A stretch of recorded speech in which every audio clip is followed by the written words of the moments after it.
Buenas, galera. Vamos agora falar mesmo de conteúdos. A gente acabou com as questões do nivelamento, né? Fiz várias perguntas aí de diversos níveis de geografia, alguns mais básicos, outros mais avançados, mas justamente em cima dessas perguntas eu já consigo elaborar melhor as minhas aulas e vejo o caminho que eu devo seguir para atender vocês de uma maneira mais satisfatória, digamos assim, tanto para mim quanto para desenvolver o conhecimento de vocês, né?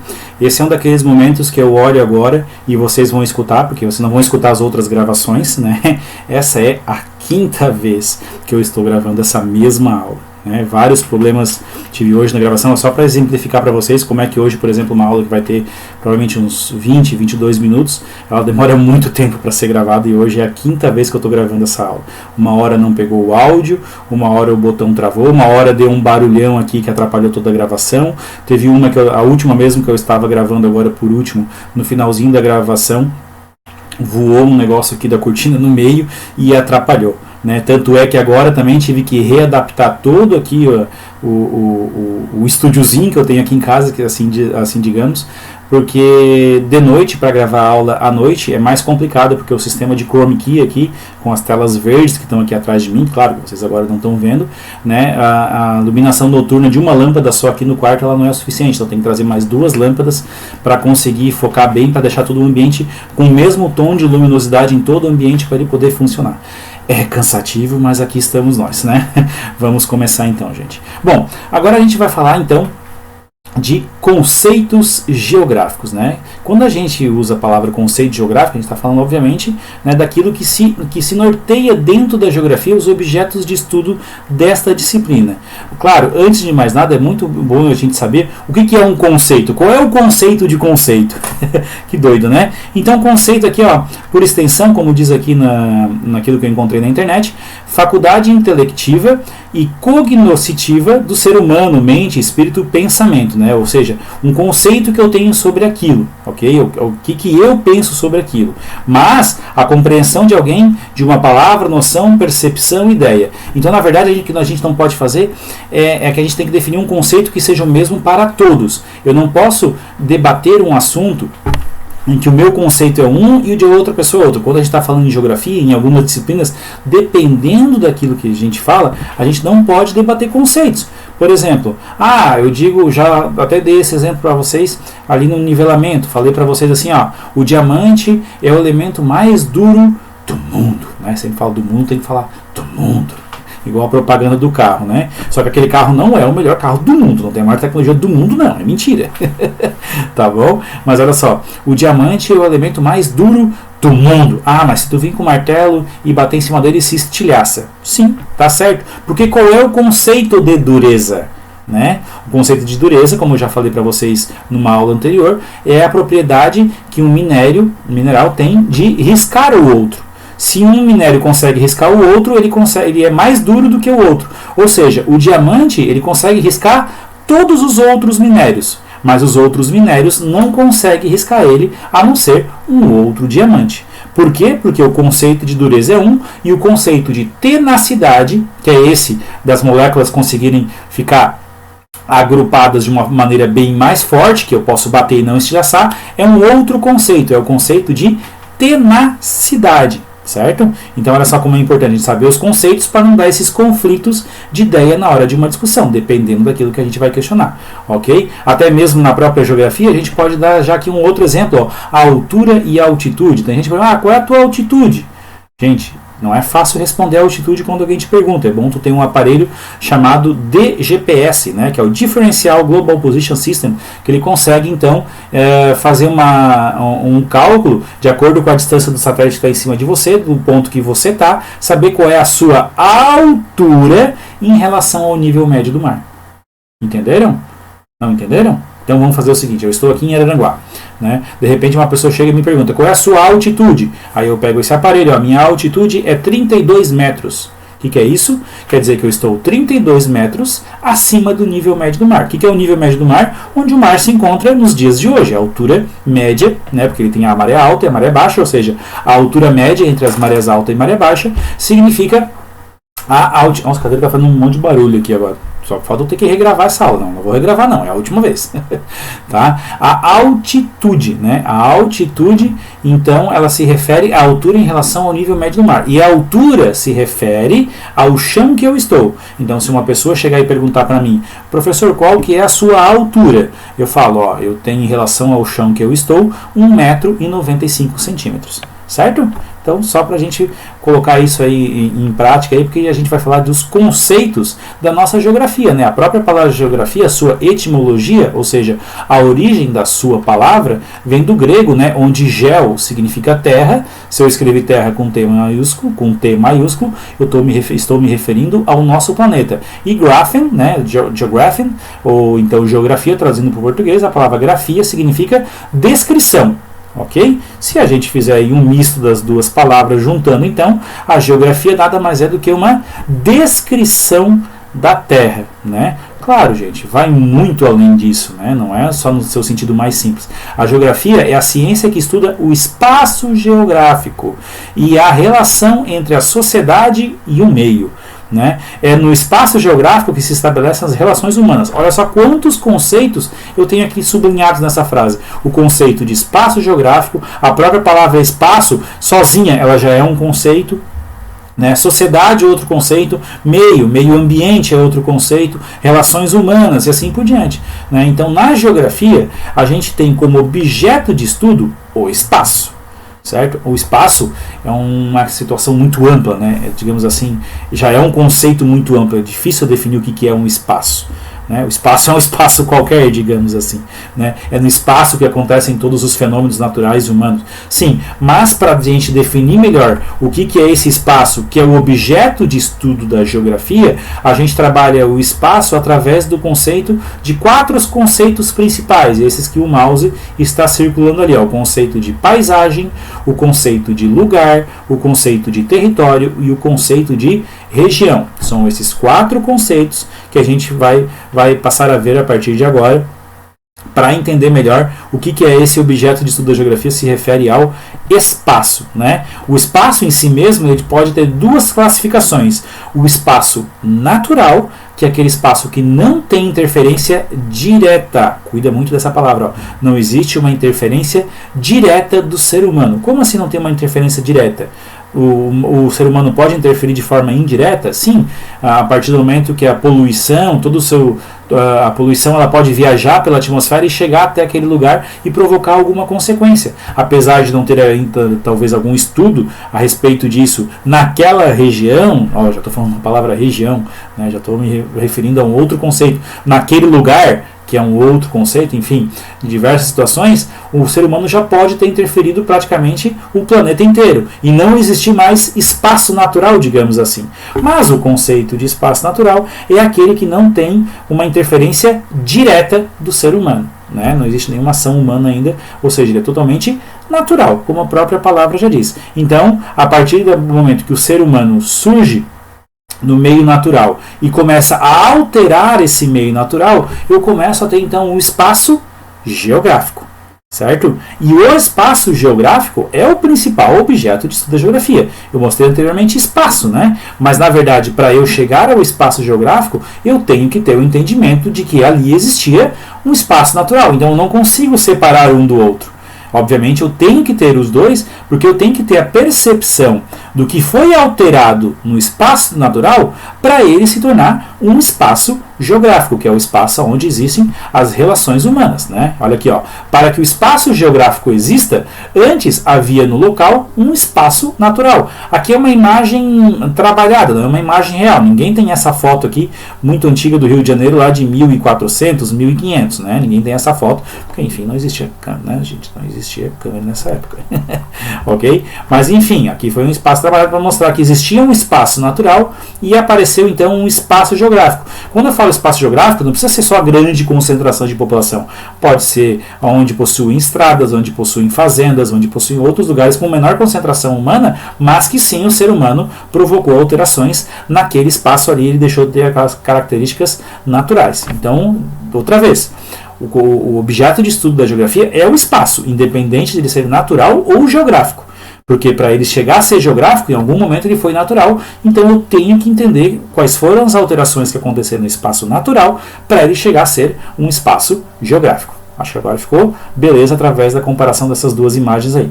Certo, gente? Bom, duas outras classificações que tem do espaço que não são muito utilizadas, mas é bom colocar para vocês que pode aparecer no vestibular, enfim, em vários outros lugares, é a questão do espaço classificado de acordo com a sobrevivência humana. Como assim? Ou ele é classificado como ecúmeno, ou ele é classificado como anecúmeno, o que é levado em consideração a favoridade. Ai meu Deus do céu, estou falando errado. Não vou gravar de novo esse vídeo, é a quinta vez. Mas vamos lá. Um espaço favorável é onde a gente classifica ele como um espaço ecúmeno. Ele é favorável à sobrevivência humana, onde eu tenho condições básicas, né? Um clima não tão inóspito, água, né? Ou seja, fontes de alimentação próxima, alguma coisa nesse sentido que favoreça ao estabelecimento da vida humana naquele lugar. Os lugares onde não são favoráveis, eu chamo então de anecúmeno. Eles não são impossíveis de se viverem ali, porque tem gente que vive no Saara, tem gente que vive na Antártida, tem gente que vive no Ártico, tem gente que vive nos lugares altos das montanhas onde é muito frio, onde o relevo é muito acidentado, mas não é favorável à sobrevivência nesses lugares. Certo? Tanto é que nesses lugares eu não vou encontrar grandes aglomerados urbanos. Então esses ambientes são os ambientes de espaço anecúmeno. E onde tem os lugares onde beneficia, geralmente é onde passa um rio, onde tem uma fonte de água como um grande lago, um açude, alguma coisa nesse sentido, eu tenho então um ambiente mais favorável, que é classificado como um espaço ecúmeno. Ok? A partir de agora, então, a gente começa a ver os 4 conceitos. A voz aqui está cansada mesmo, mas vamos lá, vamos continuar, vamos terminar essa gravação. Tá? Os conceitos geográficos, a gente começa com o de paisagem. Talvez um conceito mais amplo de todos, porque o conceito de paisagem nada mais é tudo aquilo que as nossas vistas alcançam. Ah, isso é paisagem? Sim, é que a gente faz uma ligação de paisagem sempre quando a gente se refere a um lugar bonito.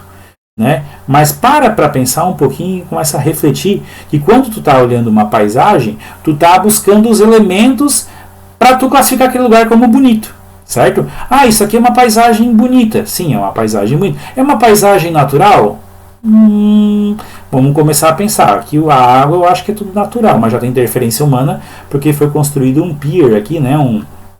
Uma espécie de um deck, né, onde pode facilitar para ir lá mergulhar no lugar mais fundo ou para encostar os barcos, que tem umas cadeiras e tal. Então não é uma paisagem totalmente natural. Eu já busquei elementos, já fiz uma associação.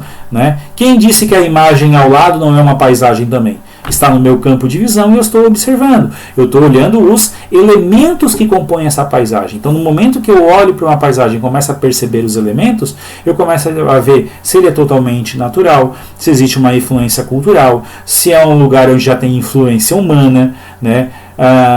Que tipo de transformações historicamente aquela paisagem sofreu para ter aquela observação que eu estou tendo naquele momento. Então a paisagem ela é básica na geografia, é onde a gente bate o olho e começa a juntar os elementos para entender o que aconteceu ali para se apresentar aquela paisagem daquela forma aos nossos olhos. Ok? Então a gente começa a olhar os elementos, né, vai ver se é uma paisagem mais natural, se é uma paisagem mais artificial. Aí eu coloco, muito importante aqui, ó, apareceu essa palavra antrópica entre parênteses. O que é antrópica? Toda vez que existe uma interferência humana, a gente está falando de uma interferência antrópica, ou seja, existiu um antropismo ali, uma interferência do ser humano. Né? E aí o ser humano também até mesmo uma questão cultural, a gente pode ver presente numa paisagem, enfim, vários elementos aí pode compor a paisagem de acordo com aquilo que a gente vê. Certo, gente? E ao mesmo tempo, quando a gente olha uma paisagem, a gente já tem até uma percepção de mutável aquele lugar onde a gente está vendo. A gente pode ver um lugar hoje de uma forma e daqui a alguns meses ver de outra forma. Ou daqui a 10 anos está da mesma forma. Depende do que acontece, né? Depende se aconteceu algum evento natural, às vezes uma enchente é um evento também muitas vezes natural, muda aquela paisagem, né? Ou a ação antrópica, o ser humano vai ali, constrói alguma coisa, ou destrói alguma coisa, modificou aquela paisagem. Então tudo isso são elementos que provocam o conhecimento geográfico para entender o porquê que aconteceu aquilo. Por isso que a gente começa a perceber, por exemplo, assim, por que a costa do Brasil é semelhante à costa da África? Será que algum dia os dois foram juntos? O que aconteceu? Então essa paisagem, uma visão muito mais ampla, de um ambiente muito maior, provocou interesse em se estudar isso, que é o que move a gente, né? A gente olha uma paisagem, junta os elementos e começa a surgir as curiosidades e começam os estudos, então, para entender o que aconteceu ali ao longo da história, para chegar àquele momento, àquela paisagem que vocês estão vendo. Certo, gente? Então, nunca esqueça, essa palavra aparece muito em vestibular, aparece muito em concurso, que é a palavra antrópico. Toda vez que eu me refiro a antrópico, eu estou me referindo à ação do homem, né? A ação do homem aí. Certo, gente? Bom, ainda continuando o conceito geográfico de paisagem, a gente vai juntar uma outra palavra ali, que a gente falou sobre elementos. E muitos desses elementos, eles trazem para nós uma questão chamada rugosidade. O que é a rugosidade? É justamente aquela questão de mutável. Na própria paisagem, se eu ver ela só uma vez, eu já posso dizer que aquela paisagem foi diferente ao longo do tempo. Claro que eu vou ter a ideia de que aquilo ali era totalmente natural, não existia prédio nenhum, mas num determinado momento existiu esse tipo de prédio e atualmente existe esse tipo de prédio. Né? Um lugar aqui totalmente moderno lá atrás e um lugar de 400, 500 anos atrás, referente a esse aqui desse ladinho aqui. O que eu estou querendo mostrar para vocês? Que a própria paisagem ela pode mostrar diferentes épocas, né? Frações de tempo bem diferentes uma da outra, que traz para nós então essa rugosidade, né? Sempre que eu lembro rugas, eu lembro tempo, né? Tempo decorrido, as rugas, certo? Então essa é uma situação aí para colocar para vocês também. Certo, gente? Depois vem um dos conceitos mais abstratos dentro da geografia, que é a questão do lugar. Né? O que é o lugar? O lugar é um conceito abstrato que se refere à afetividade que a gente tem com aquele espaço. Cada um tem a sua relação de afetividade. A gente se refere muito ao lugar, se referindo muito ao nosso lugar. Esse é o meu lugar. Não, aquele lugar lá eu não gosto muito, porque é um lugar que eu não tenho afetividade. Mesmo não tendo, é uma relação de afetividade. Gostando ou não, eu não gosto.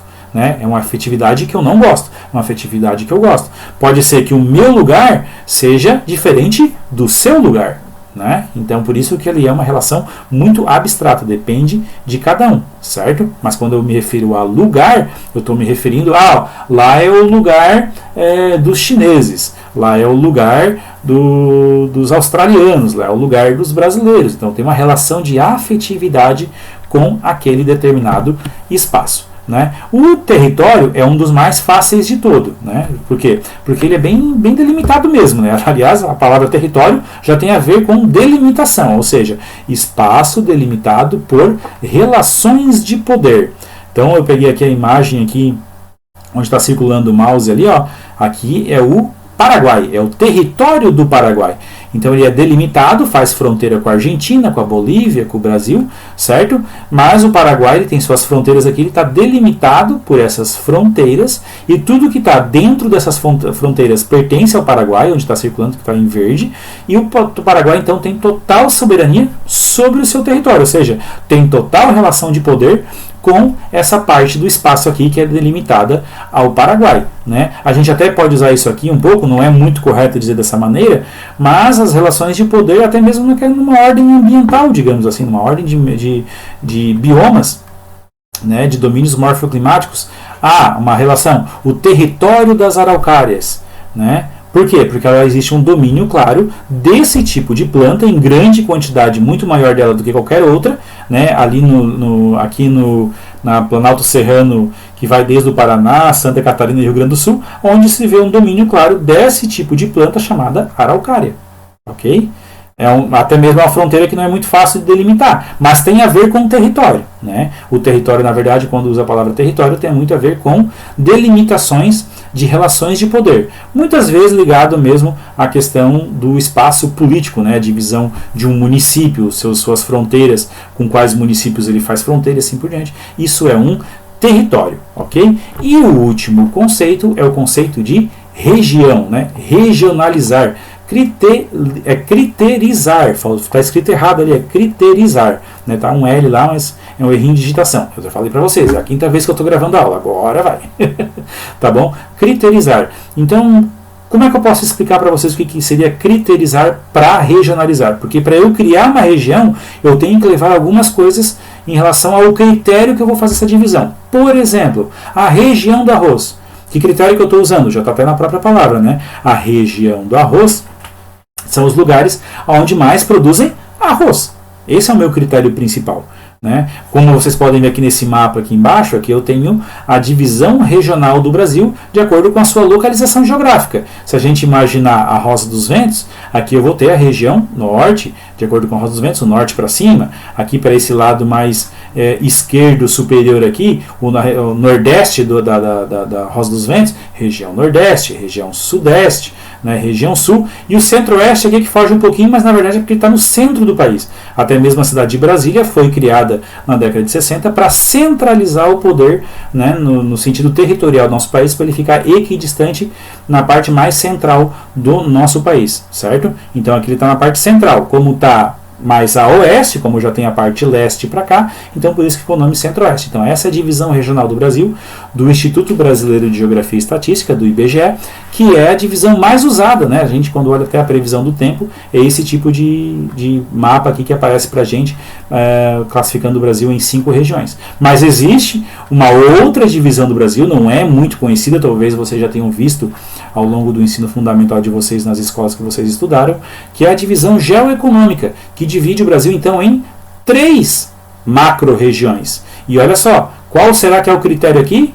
Econômico. Né? Então é levado em consideração as semelhanças econômicas entre cada uma delas. O número 1 aqui é a região chamada região amazônica, a número 3 também se chama região nordeste e o número 2 se chama região centro-sul. Né? Até a gente vai falar muito sobre os conceitos de regionalização na próxima aula, para falar justamente de Brasil, já que eu vi que no nivelamento vocês erraram muitas coisas sobre o nosso próprio país, sobre suas regiões, seus estados, suas capitais, e nós vamos aproveitar esse momento já para dar uma nivelada e trazer um conhecimento que alguns já sabem, mas eu vi que é muito importante trabalhar isso novamente, e a gente aproveita para trabalhar esse conteúdo de regionalização através da regionalização do nosso país nas próximas aulas. Beleza, gente? É isso aí, valeu, um abraço, até a próxima.